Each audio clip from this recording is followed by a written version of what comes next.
Positiva na Escola específico, esses livros não são caros, ele diz o seguinte, da onde a Mistuse, ela diz o seguinte, da onde nós tiramos a ideia de que fazer alguém se sentir pior vai torná-lo melhor. Então, eu acho que isso já resume tudo. Da onde se tirou a ideia na escola, dessa ideia punitiva, que fazer alguém se sentir pior vai torná-lo melhor. E aí nós jogamos isso para dentro do presídio, onde nós temos a maioria de pessoas negras, maioria de pessoas violentadas em toda a sua história, em toda a sua existência, e nós achamos que de lá sairão pessoas melhores quando ficam no pior lugar do mundo. Eu acho que isso é já a gente pensar, antes de dormir já ficar pensando e talvez não durma nos próximos dias. Dani, passo para ti depois. Olha, Cris, eu já dou por satisfeita aí a sua resposta, e o Dani me joga essa assim, que ao mesmo tempo que daria uma outra live que eu amaria falar só sobre essa pergunta que essa pessoa do WhatsApp fez. Um beijo, pessoa aí conectada, dá um outro programa aqui. A ideia de justiça. Aí pega-se aquilo que a Cris falou. De onde saiu essa ideia, gente? Nós crescemos ouvindo, não faça isso, senão você vai ver. Meu filho pergunta assim, mãe, por que você fala assim? Aí eu falo, meu Deus, né? Porque a gente cresce incorporando práticas, você vai ver, né? Na escola, as regras não são para o bom convívio. As regras se você a quebra, você é punido, não com a ideia de um conviver pacífico, mas com a ideia de que você não segue na linha, você precisa sofrer. E, nesse sentido, nós temos as penitenciárias. Gente, vamos buscar a história da ideia das penitenciárias, enfim, tem todo um contexto, uma história de punição mesmo. Gente, a lei serve para quê? Para regular o bem, o conviver entre os homens, ok? Ok, as pessoas que estão lá estão cumprindo uma pena daquilo que elas descumpriram. A regrinha não pode matar, porque existe uma pena para isso, se eu infrinjo a lei. Mas isso não quer dizer que eu tenha que sofrer amargamente para que esse dano seja reparado. Então, claro que quando acontece um crime, um delito, isso mexe muito com o coletivo, tá? Mas o fato de eu colocar uma pessoa num espaço privativo desse, sem condições de restaurar, de ressocializar, é muito complexo. Então, você veio perguntar para mim ainda, que faço um trabalho dentro da Penitenciária Estadual de Londrina, uma das maiores do estado, e o que eu mais escuto, assim, por que você vai lá lidar com esse tipo de gente? Eu falo, que tipo de gente? Falei, existe tipos de gente? Não, esse tipo de gente, porque lá não tem gente boa. Eu falei, defina gente boa. Eu posso não ser gente boa para você, você pode não ser gente boa para mim, enfim. Vamos para a penitenciária feminina. O que você vai fazer com aquele tipo de mulher? Então, a gente vai classificando. E aí eu pergunto, tá, galera, o que é justiça, então? Justiça é você jogar a pessoa nessas condições, num lugar insalubre, sem apoio, sem... Isso para você é justiça? É. Aí a gente vê que o conceito de justiça que a gente talvez esteja ensinando esteja equivocado. Talvez, e é para ser assim, para dar margem para o pessoal pensar. Eu acredito que esse conceito de justiça não existe, porque isso não é justiça. Quando nós vamos fazer círculos, né, práticas circulares, dentro desses espaços onde ninguém mais quer, onde a gente quer que eles fiquem invisíveis, a maioria da população, e fingir que eles não existem mais, é que a gente senta para ouvir histórias e a gente vai entendendo que atrás daquele praticante existe um ser humano, e aonde há um ser humano, há a esperança. Você colocou ainda há pouco um banner sobre esperançar, e esperançar é um verbo de ação, não é ficar sentado esperando, né? Então, eu vou lá esperançar, porque eu acredito que é possível fazer justiça a partir do momento que ele vai cumprir a pena dele, mas que ele saia de lá melhor do que ele entrou. É essa a ideia.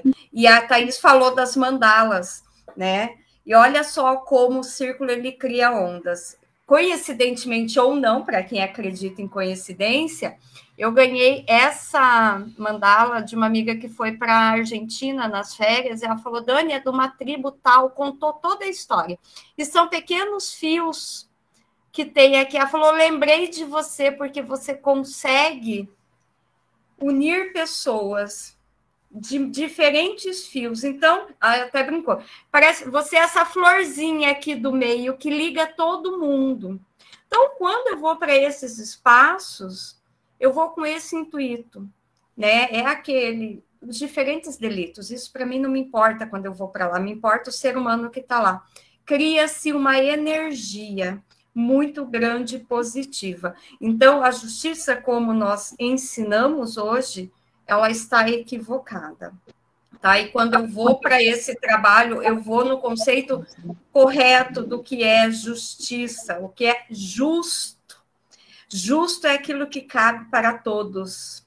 Todos, não é todos menos a Cris, todos menos o Dani, ou todos menos. Justo para todos, né? Não sei se alguém quer complementar, o amigo que chegou agora. Eu quero complementar antes disso, porque eu quero deixar para alguém que perguntou, e que nós somos educadores, esse é o livro aqui, ó, Disciplinas Restaurativas para a Escola, da Mistuse, que trata disso, e ela traz alguns exemplos bem importantes.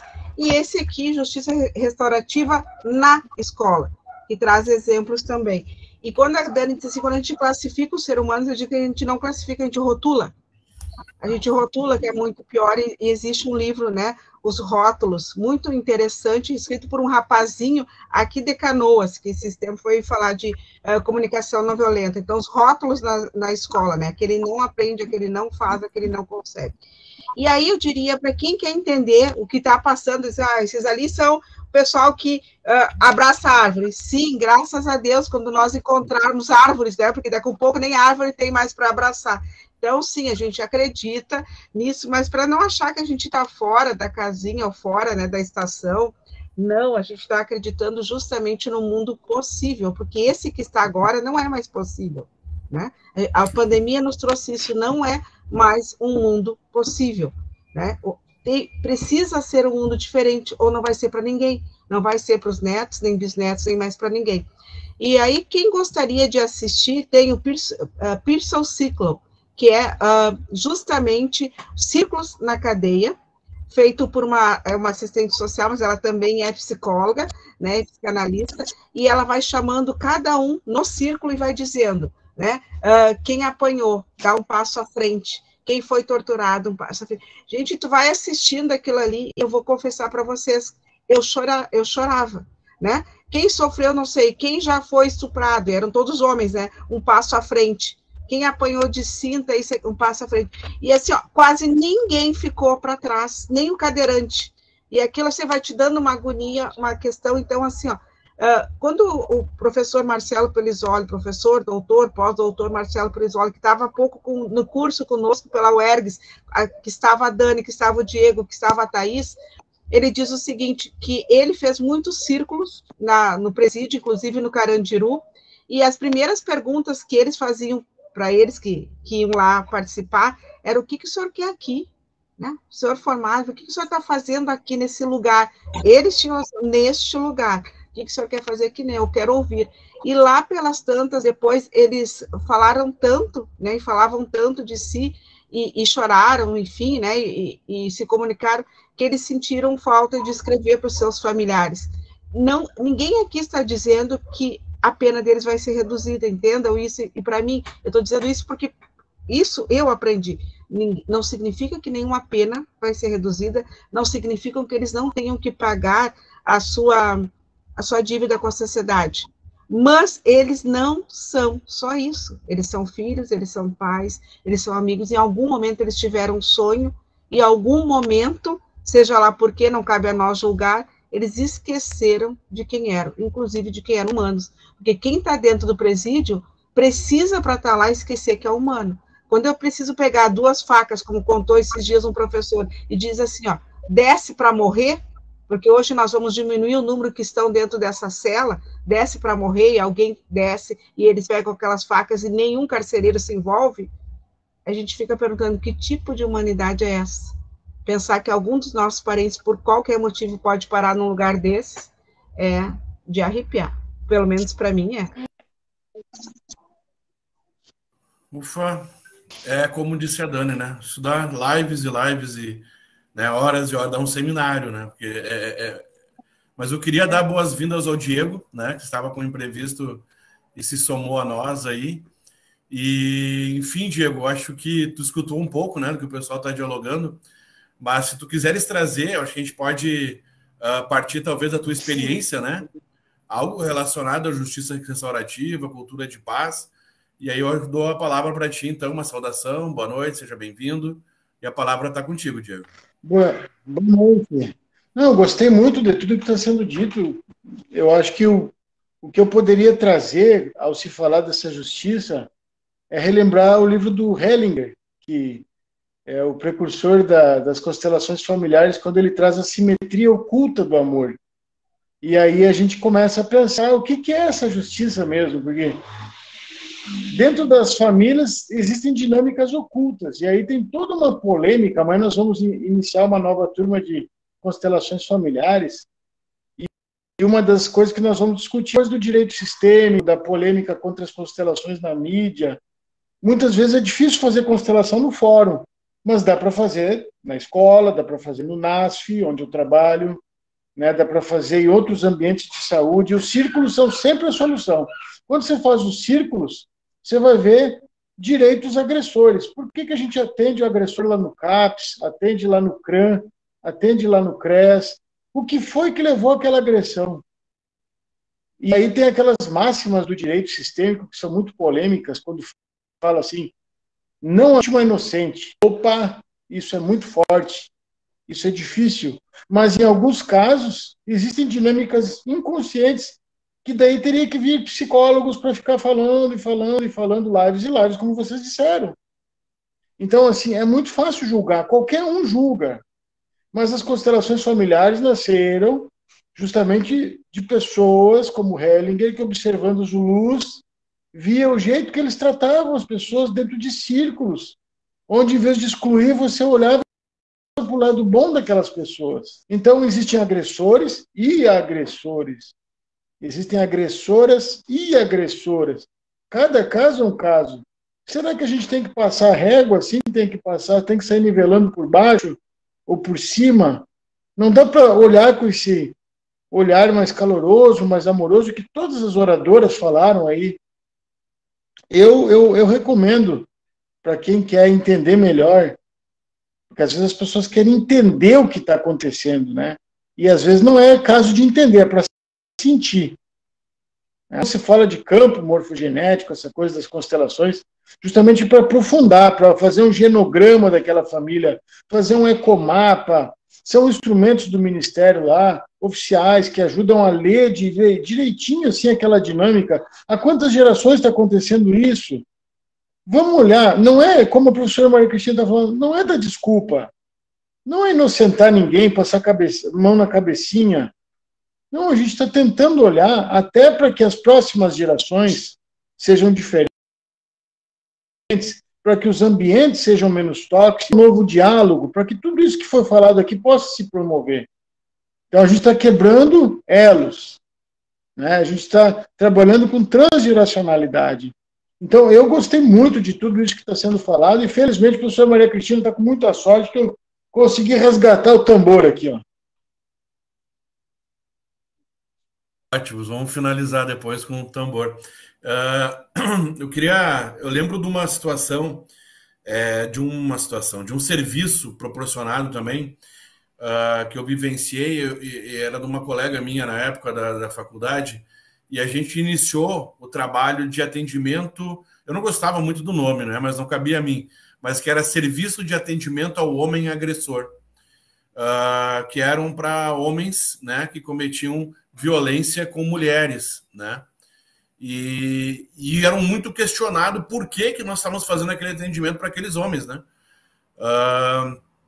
E aí foi explicado, acho que a Dani também tocou, acho que o Diego também, acho que todo mundo falou um pouco disso, dessa questão do ciclo da violência, né? Dessa questão do ciclo punitivo, né? Que cadeia é essa, né? Que penitenciária é essa que nós temos hoje, né? Será que realmente ela recupera alguém, né? Recupera? Ou será que realmente, né? Então, e esse homem que está preso lá, que agrediu a mulher, né? Ele vai sair de lá como, né? Que tipo de vivência que ele vai ter lá dentro, né? E ele, quando sair, ele vai cometer ou não, novamente, né? Essa violência. Então, eu acho que esse trabalho de vocês é extremamente importante, vital, né? Nesse processo dessa quebra desse ciclo, né? E dessa compreensão de justiça. Essa live com vocês, ela está servindo muito, mas muito mesmo, como uma base para a próxima live, que nós vamos ter o Rafa Rafuage, né, que é um jovem MC, produtor cultural, o Brian Gellen, que é um sociólogo, e também uma diretora da escola de periferia aqui da Santa Marta, de São Leopoldo, né, a Elaine, e que vai tratar justamente sobre isso, né, da juventude de periferia, dessa questão da violência, da violação de direitos humanos e perspectivas. Então, tudo muito importante isso. Bem, eu queria que rapidamente vocês falassem para nós, aí pode ser um pouquinho cada um, da experiência de vocês atualmente, né? Onde vocês trabalham hoje com justiça restaurativa ou com cultura de paz, enfim. A gente pode começar pela Elisandra ali. Obrigada, Daniel. Olha, e ouvindo assim a riqueza, né? O quanto a gente vê as possibilidades e também essa incredulidade muitas vezes, porque é isso, parece que a gente está sempre viajando, né? Mas é possível, e quando eu fui convidada para fazer esse curso na Júris, que eu falei para vocês de facilitadora judicial, foi exatamente nessa questão da judicialização dos adolescentes. Eu trabalho hoje na Fundação de Proteção Especial, no acolhimento institucional, e são casos que as crianças já vêm, né, para o acolhimento, questões de direitos violados e questões que no abrigo, o que fazer, como trabalhar questões de conflitos, né? Então, a possibilidade, eu trabalhava no núcleo de desligamento, na época, lá em 2015, então, trabalhando as questões do projeto de vida deles. E usando a metodologia do Círculo de Construção de Paz. Então, tinha esse diálogo, essa escuta, né? Foi uma experiência muito rica. E agora, na pandemia, então, intensificamos, porque não podia termos encontros presenciais, foi trabalhado com os nossos colegas, né, os funcionários de categorias diferentes. Eu sou pedagoga e lá na Fundação eu sou educadora, né? Estou trabalhando na coordenação de apoio estratégico. Como trabalhar com esses colegas, né? Então, a gente teve o projeto de trabalhar círculos de autocuidado e bem-estar, cuidando de quem cuida. Foi muito rico, a gente passou por vários espaços trabalhando com as equipes, né? E relatos de como foi. E depois também trabalhamos no grupo de estudos aqui, que é a Cris falando dos livros, que é um livro que eu recomendo, que é a gente fez 6 encontros falando sobre a linguagem de paz no mundo de conflitos, né, do Marshall Rosenberg, falando como podemos tornar a vida mais maravilhosa. Então, quando eu estou me cuidando, quando eu estou exercendo isso, eu tenho esse autocuidado em parar, escutar uma música, ver quais são os meus limites, isso é importante. Eu posso tornar a minha vida mais maravilhosa e eu posso tornar a vida do outro mais maravilhosa. Nós já estamos num ambiente, né, pesado, com bastante dificuldades, então como trabalhar isso?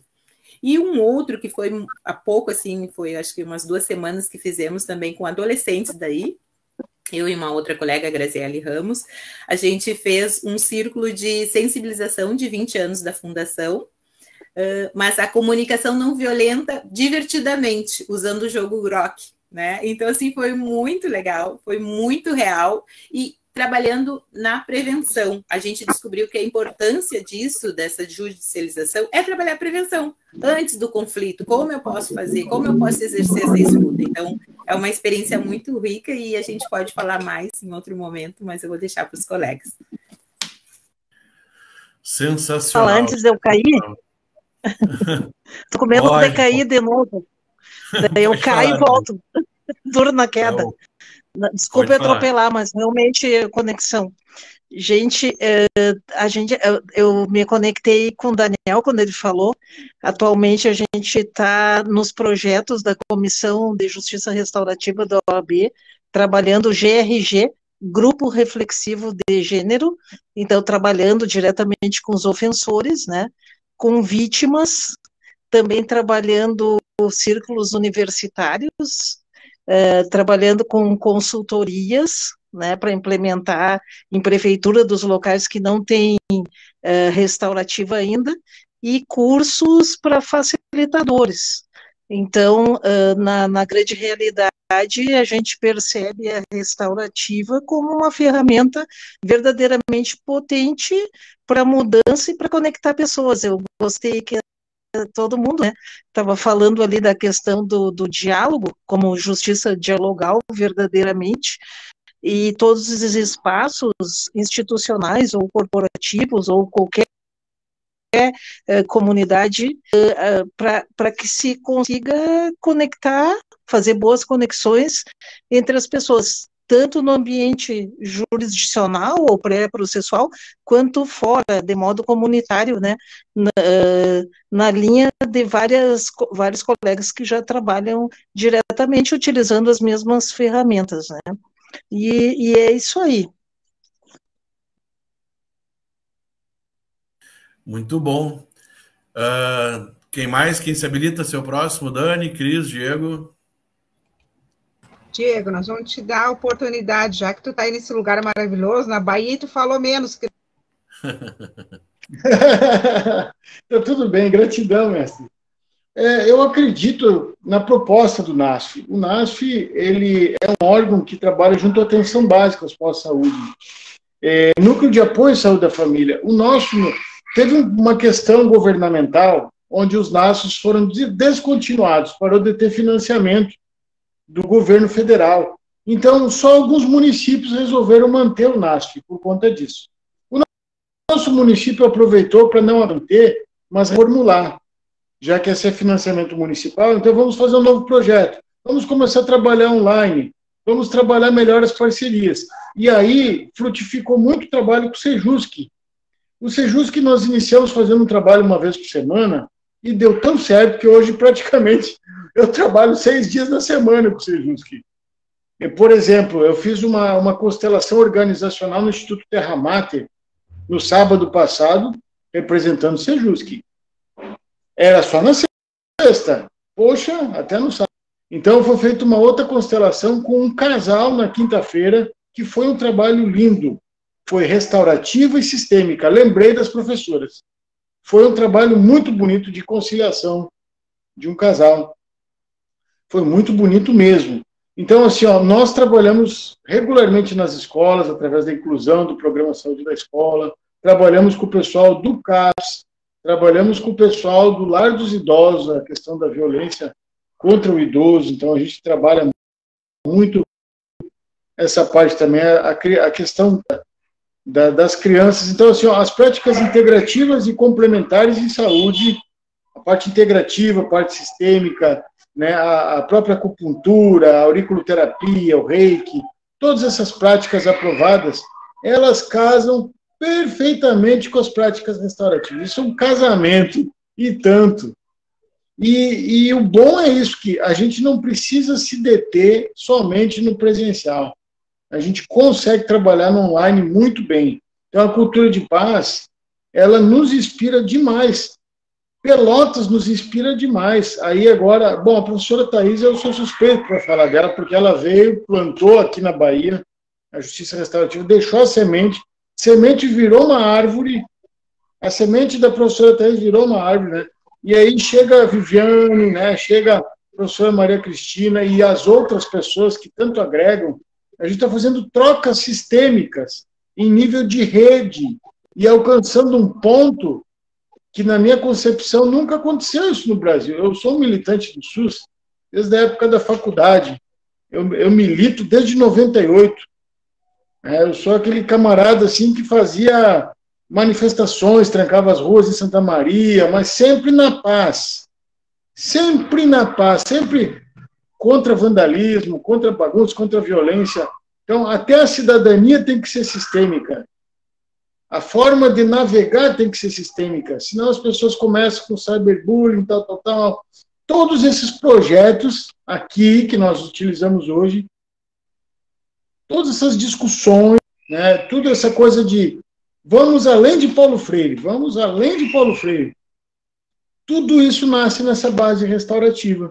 Então, Cultura de Paz praticamente é meu sobrenome aqui agora, né? É Diego da Rosa Leal Cultura de Paz. E eu fico muito grato por isso. Sensacional, empolgante de escutar falar, Diego. Que bom que tu conseguiu entrar conosco aqui, de verdade. Dani, pode? Podemos, vou ser breve aí. Parabéns também, sou militante do SUS, é isso aí, o SUS dá certo sim. Bora. Eu falei um pouquinho de onde eu já atuo, né? E hoje os meus esforços estão também concentrados junto aos universitários, estão disseminando da formação, o curso que eles escolheram. Então, está saindo já para o segundo semestre um curso de facilitador para universitários, então, com uma outra colega minha de uma outra IES, e também junto com os profissionais do direito. Então, nós estamos conseguindo isso, né?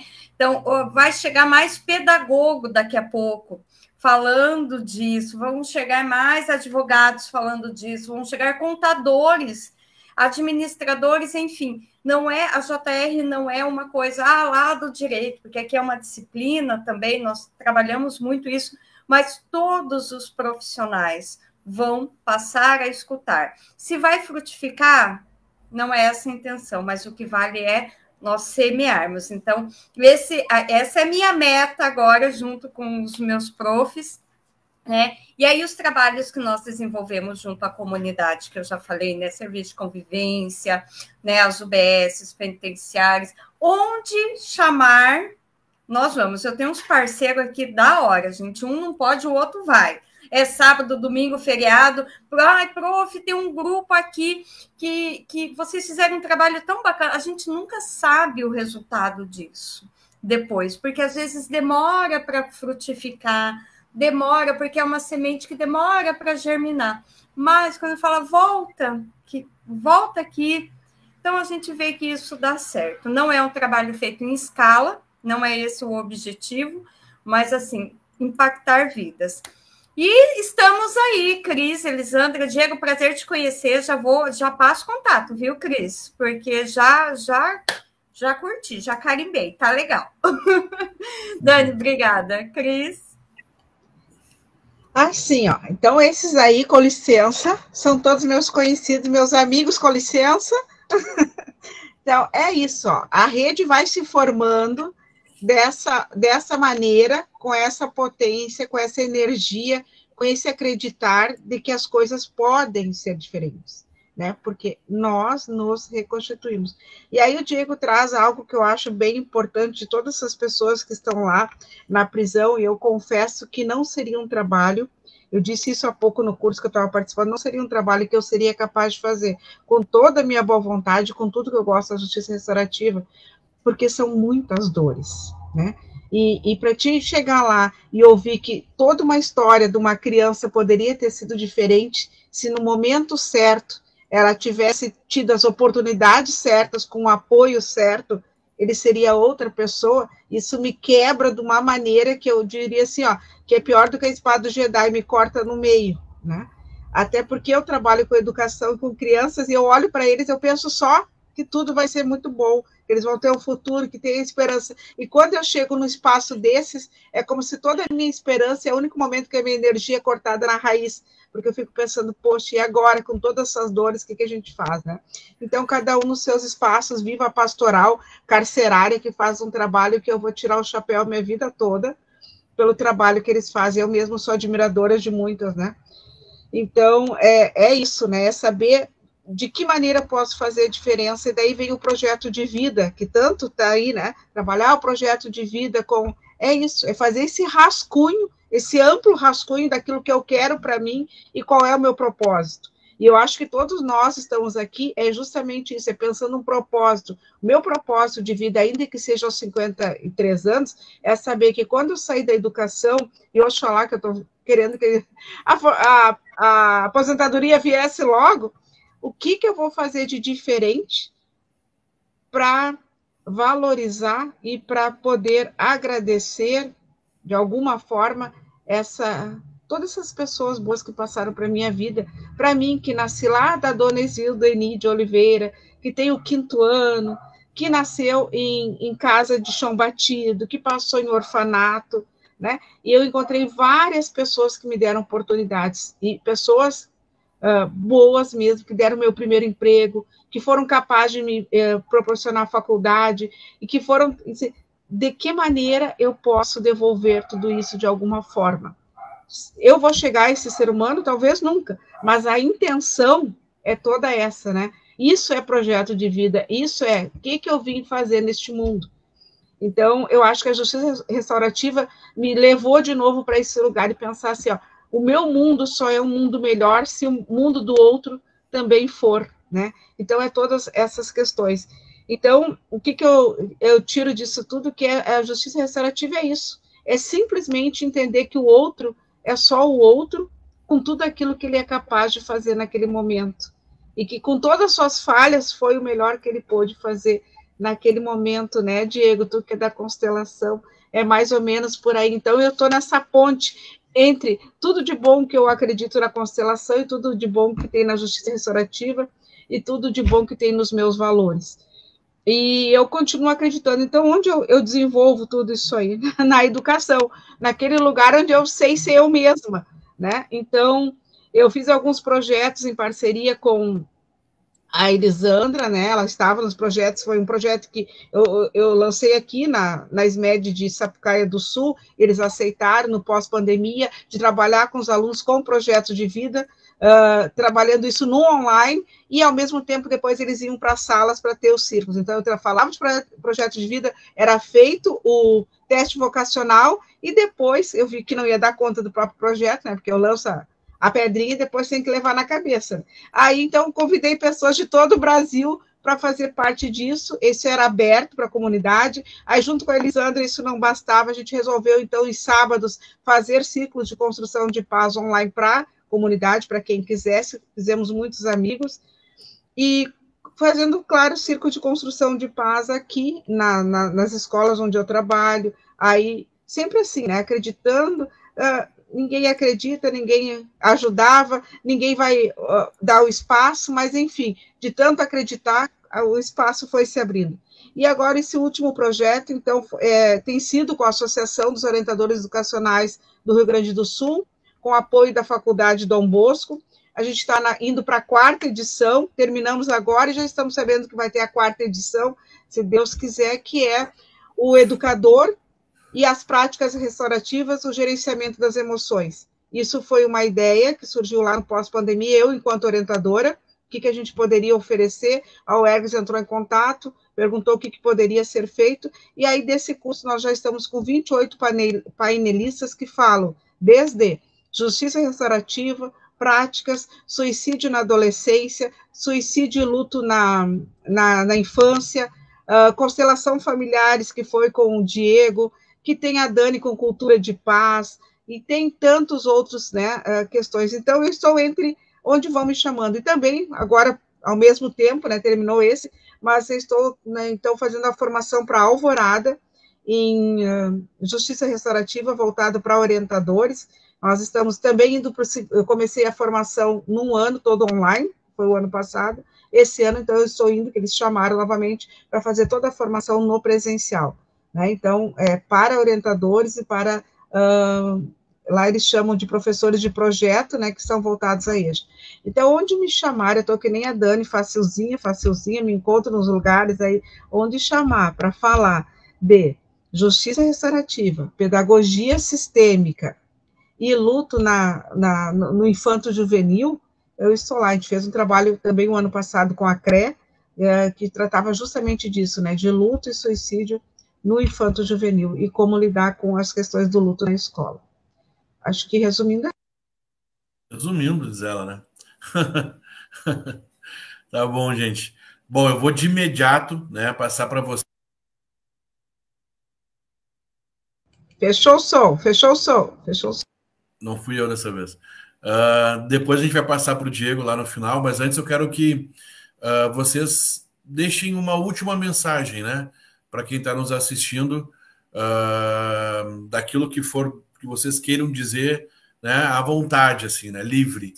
Uma mensagem para quem está nos assistindo e se despedindo já, então, do nosso público. Pode começar pela Dani.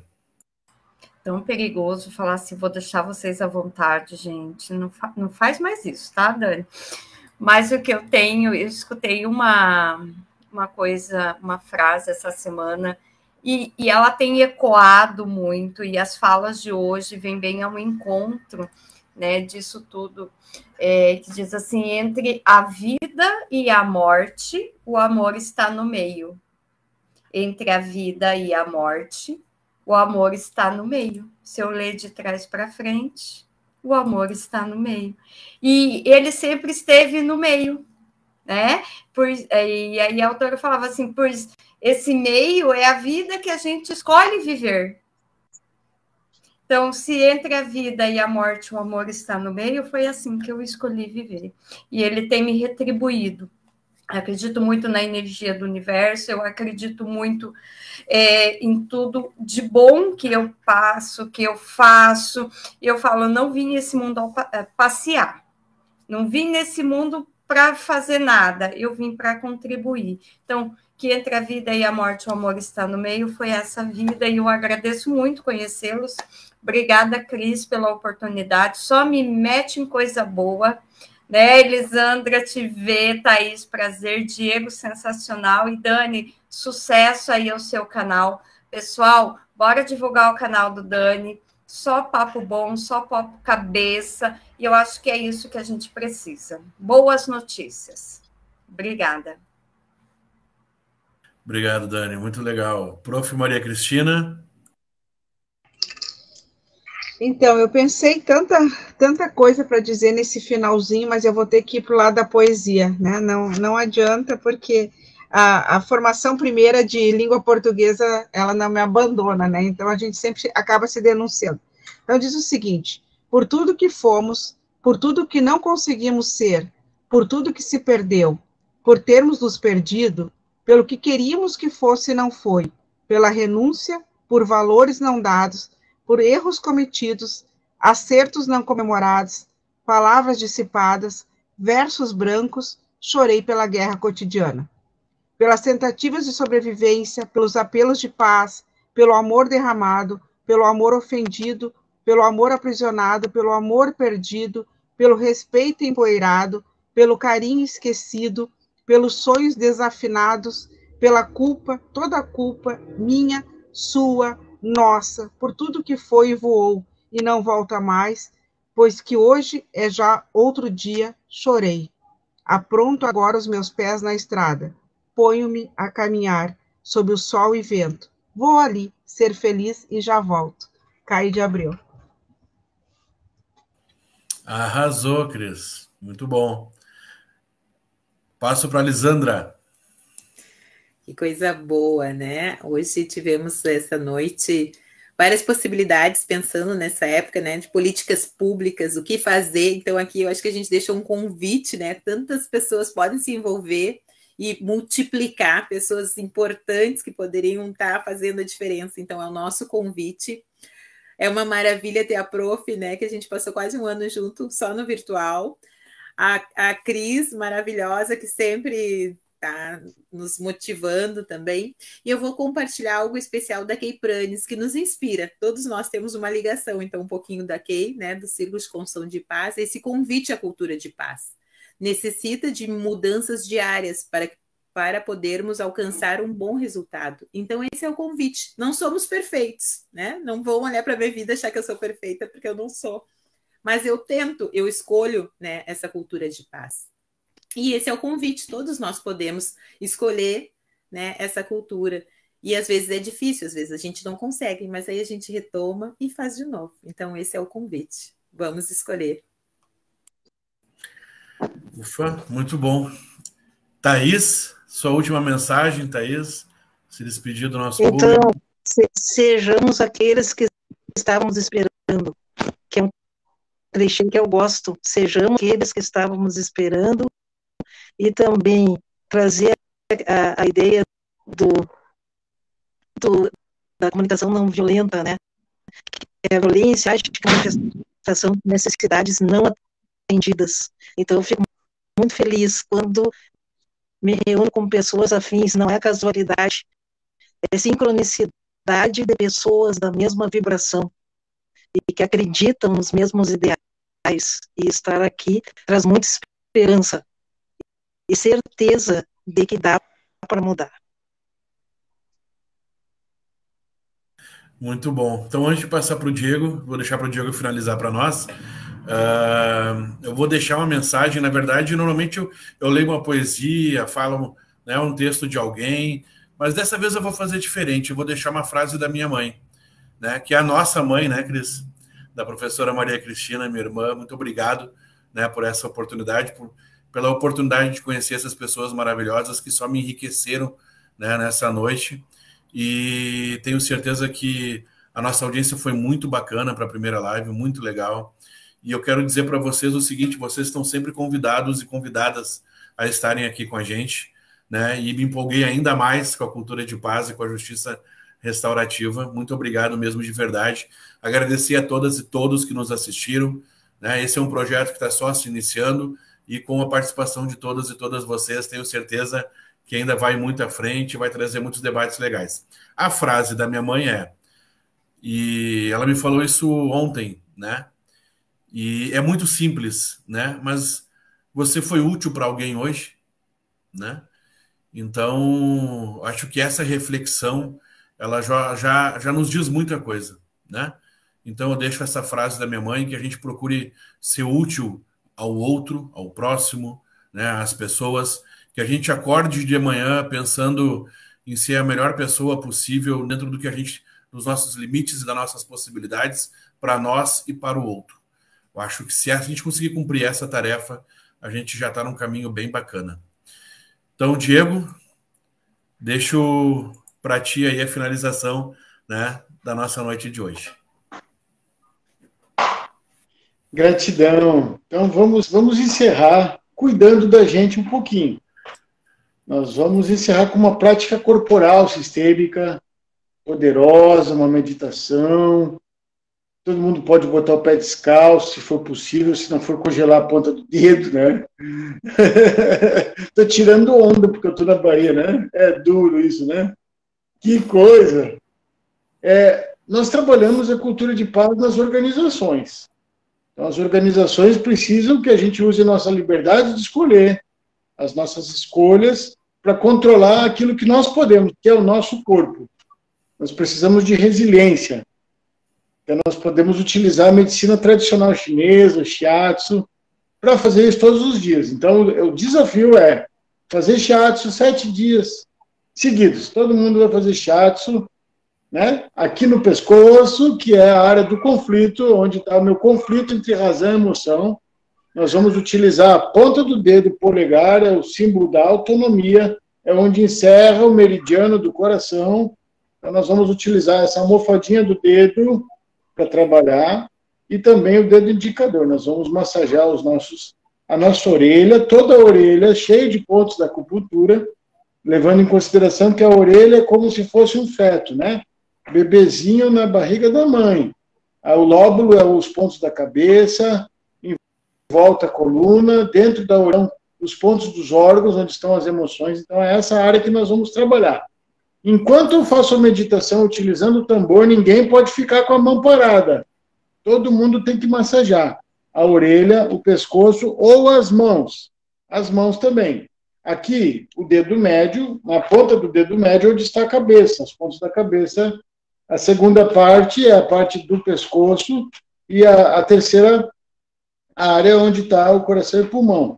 Então, o centro da mão, onde está o estômago, tem um pouco mais para cima aqui, o fígado e vesícula, e é onde está o elemento madeira, que trabalha a nossa raiva, a nossa reatividade. Para trabalhar a cultura de paz, tem que trabalhar essa área aqui, né? A área onde está o coração, trabalhar o ódio, né? E trabalhar essa área aqui, que é onde está a reatividade, certo? Então, nós vamos todo o tempo utilizar esse dedinho do polegar para fazer essa terapia aqui, ó, uma varredura para fora, certo? Então, começando agora, todo mundo vai se terapizar, ou na orelha ou na mão. Puxa o ar, conta até 3, solta o ar, conta até 6, bem devagar. Puxa o ar entra azulzinho, sai pretinho, sai escuro, sai poluído, sai marrom. Puxa o ar e solta sem parar a massagem e vai sentindo o som da terra.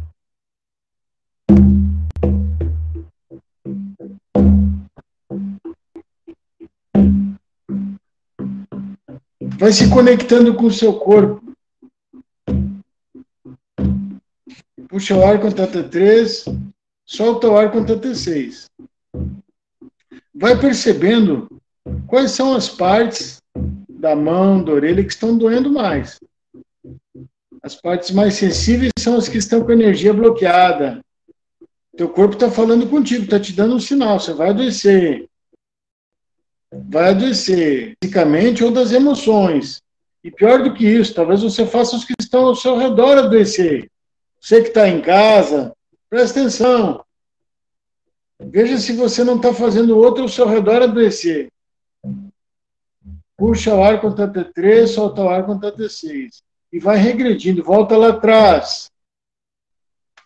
Volta para o Pamãe, onde tudo começa, o Yin Yang, masculino e feminino.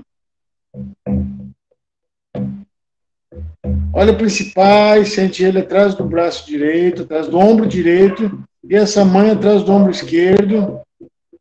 Começa a olhar, olha para você mesmo, veja aí no cocuruto, no coronário, na testa, na garganta, são os chakras, aí estão os bisavós, bisavós, até o baixo ventre, ali onde estão os avós, avô materno, avô paterno. Os nossos ancestrais estão em nosso corpo. Estamos conectados com as 4 gerações do nosso corpo. E vai sentindo essa ancestralidade ao se tocar. E nesse movimento, vai sentindo o seu coração. E atrás desse pai e dessa mãe, veja esses avós. Atrás desses avós, veja os bisavós. Vai vendo eles atrás de ti, na árvore genealógica, mas vai vendo no seu corpo também. E vai honrando eles. Vai agradecendo, dizendo, queridos ancestrais, eu sou fruto de tudo isso. Eu sou resultado de tudo isso. Eu tenho um pouco de cada um de vocês. Eu faço parte, eu pertenço. Agora eu olho para vocês e vejo todos os conflitos que passaram. E sinto muito por todas as vezes que fugiu de suas vidas. Eu sinto muito pelo peso que vocês tiveram que carregar. Eu olho para isso agora com amorosidade e carinho.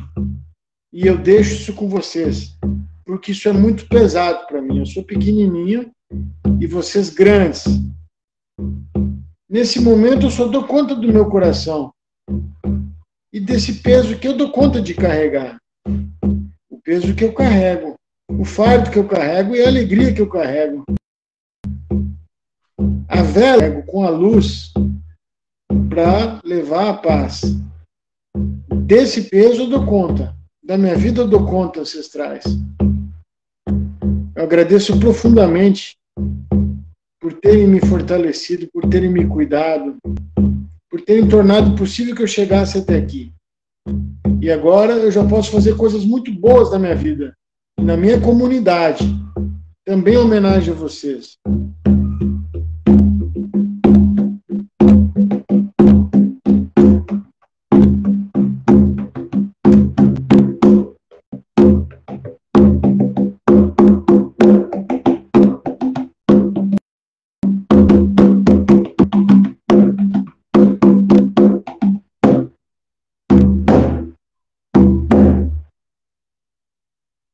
agradecendo, vai honrando, vai respirando, faz uma reverência, baixa sua cabeça, fecha seus olhos, imagina eles na sua frente, demonstra essa gratidão com o seu corpo, sente isso na lombar,